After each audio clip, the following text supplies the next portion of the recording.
ఆ ఫ్రెండ్స్ నేను ఎప్పుడైతే ఈ మూవీ చూడడం జరిగింది, ఓకే పర్లేదు ఈ మూవీ చూడొచ్చు, ఎందుకంటే ఒక మంచి ఫ్యామిలీ ఎంటర్టైన్మెంట్ అని చెప్పొచ్చు. ఎస్పెషల్లీ ఈ రోజు జరిగే మిడిల్ క్లాస్ లైఫ్లో తను ఎలాంటి ప్రాబ్లమ్స్ ఫేస్ చేస్తున్నావు అనే దాని గురించి అయితే మూవీ అయితే బాగా చూపించడం జరిగింది అనమాట. అండ్ హీరో మణికందన్ గారి గురించి చెప్పాలని ఆయన ఇచ్చి పడేసినమాట. స్టోరీ విషయానికి వస్తే తను జాబ్ చేస్తున్నాడనమాట. అయితే సడన్గా ఒక జాబ్లో నుంచి వెళ్ళిపోతాడనమాట. నాకు వద్దని చెప్పి జాబ్ వెళ్ళిపోతుంది, ఎందుకంటే సెల్ఫ్ రెస్పెక్ట్ ముఖ్యం అనమాట ఈ రోజుల్లో. సో అది జాబ్ నుంచి వెళ్ళిపోయినాక తర్వాత తను చాలా ప్రాబ్లమ్స్ ఫేస్ చేస్తాడు డబ్బు కోసం.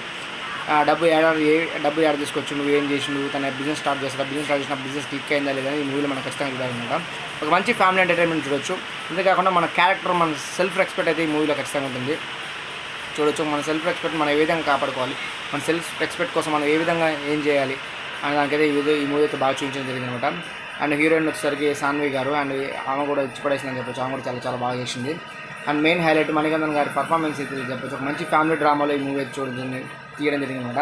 అండ్ ఫస్ట్ హాఫ్ కానీ సెకండ్ హాఫ్ కానీ ఫుల్ లెంత్ మనకి ఏడా బోర్ కూడా అనిపించదు. మంచి emotional family drama, emotional love and అన్నీ ఉంటాయి.